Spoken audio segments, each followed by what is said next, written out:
अब बड़ी खबर का रुख करेंगे। कल गुर्जर महापंचायत का आयोजन भरतपुर जिले में होगा। महापंचायत का आयोजन 372 मृतकों के परिजनों को नौकरी देने की मांग है और दर्ज मुकदमा वापस लेने सहित कई मांगों पर यह महापंचायत पीले चावल बांटकर लोगों से शामिल होने की अपील। जिले सहित अन्य शहरों के पंच पटेल शामिल होंगे। गुर्जर महापंचायत को लेकर प्रशासन अलर्ट है। गुर्जर समाज के लोगों को वार्ता के लिए आमंत्रित किया गया है और विजय बैंसला का ये बड़ा बयान सामने आया है। उन्होंने कहा अब दफ्तर और बंद कमरों में कोई वार्ता नहीं होगी। प्रशासन को कोई वार्ता करनी है तो समाज के बीच में आए और फिर बात करें। तो एक बार फिर से महापंचायत का ऐलान किया गया है 8 जून को और इसी के चलते गांव में पीले चावल बांटे जा रहे हैं। गुर्जर आरक्षण संघर्ष समिति के अध्यक्ष विजय बैंसला की लीडरशिप में समाज के नेता घर घर जा रहे हैं और गुर्जर आंदोलन की 17वीं बरसी पर विजय बैंसला ने महापंचायत की घोषणा की थी। इसके बाद से ही भरतपुर और आसपास के जिलों में मौजूद समिति के नेताओं पर नजर रखी जा रही है। महापंचायत को लेकर प्रशासन भी अलर्ट मोड पर है। विजय बैंसला का साफ तौर पर कहना है कि अब की बार बंद कमरे में बात नहीं होगी, समाज के सामने बात होगी, समाज के सामने निर्णय होगा और रूट चार्ट भी उन्होंने दे दिया है। कहा कि बात अगर करनी है तो चार्ट के हिसाब से आकर हमसे और समाज से बात करें।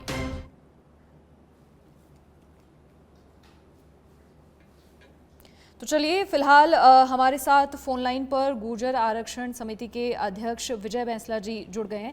सर, सबसे पहले तो आपका स्वागत है सच बेधड़क पर। Thank you so much Manisha, आप कैसे हैं? बिल्कुल ठीक सर। क्या कुछ मांगे की जा रही हैं, जरा एक बार विस्तृत जानकारी। हालांकि हर किसी को इनकी जानकारी है, लेकिन अब क्या रूट चार्ट आपकी ओर से दिया गया है जिसके हिसाब से आगे बातचीत होगी?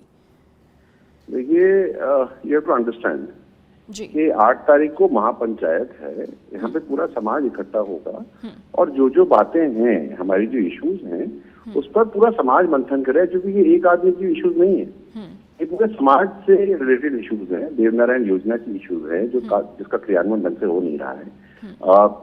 अब हमारा जो आरक्षण है उसमें रोस्टर सिस्टम लग जाता है, इसकी वजह से 5% पूरा नहीं मिल पाता, कभी 2.5, कभी 2, कभी 1, कभी 0 ऐसे मिलता है। और ये प्रॉब्लम केवल एमबीसी समाज की नहीं है, ईडब्ल्यूएस, एससी, एसटी, ओबीसी सबका है ये प्रॉब्लम। तो आरक्षण अगर मिलता है तो पूरे राजस्थान लेवल पे होना चाहिए, क्योंकि आरक्षण भी तो राजस्थान लेवल पे दिया गया, लेकिन उसको तोड़ करके और डिस्ट्रिक्ट लेवल पे बांट करके उसका सेग्रीगेशन हो जाता है। ठीक है, ये प्रॉब्लम है। हमारे केसेस की इश्यूज हैं जो अभी तक रिजॉल्व नहीं हुए हैं। हमारे पास अभी तक कोई लिस्ट मिली नहीं है पिछले 17 महीने में जो केस रिजॉल्व हो गए हों आरक्षण के, जबकि हमारी मल्टीपल मीटिंग्स हो चुकी हैं कंसर्न डिपार्टमेंट्स और मंत्रियों से इस बारे में। इसके अलावा 2019 में माननीय हाईकोर्ट जोधपुर हाईकोर्ट में माननीय जस्टिस दिनेश मेहता जी की खंडपीठ कोर्ट में कुलदीप सिंह जी थे, कुलदीप चौधरी जी थे, जो सरकार की तरफ से जिन्होंने पक्ष रख करके स्पष्टता से लिखित में हलफनामे में लिखा है कि जो आरक्षण डे होगा एमबीसी समाज को, उस एमबीसी समाज का अभ्यर्थी, अब आप ध्यान से समझिए, सबसे पहले उसकी मेरिट की गणना जनरल में होगी, उसके बाद ओबीसी में होगी और उसके बाद उसको एमबीसी में देखा जाएगा। अनफॉर्चुनेटली यही चीज माननीय जस्टिस साहब ने भी अपने ऑर्डर में लिखी है पैराग्राफ में।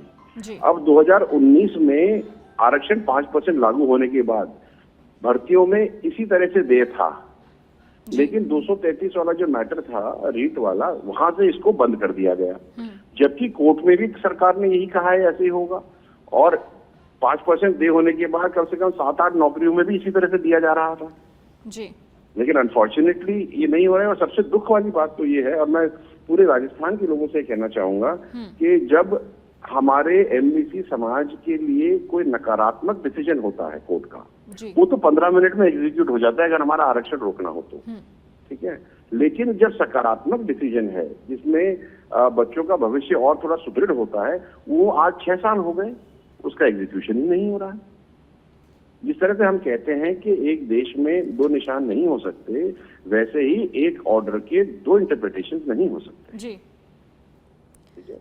इसके अलावा इसके अलावा और भी बहुत सारी मांगे हैं। जी। रीट 372 की हैं, इसके 233 का मैटर है, 1252 के जो अभ्यर्थी, अब आप ये समझिए 1252 के अभ्यर्थी हमारे काम कर रहे हैं। 2020 में हमको ड्रिल रोकनी पड़ी केवल ये बताने के लिए कि ये भी सरकार के ही नुमाइंदे हैं। और आपको मैं बता दूं उस समय it will be a shock to you कि काम तो पूरा करा रहे थे, लेकिन इन लोगों केवल 20,000 रुपए देते थे और बगल वाली टेबल वाला जो आदमी सेम काम कर रहा था उसको 60,000 रुपए देते थे।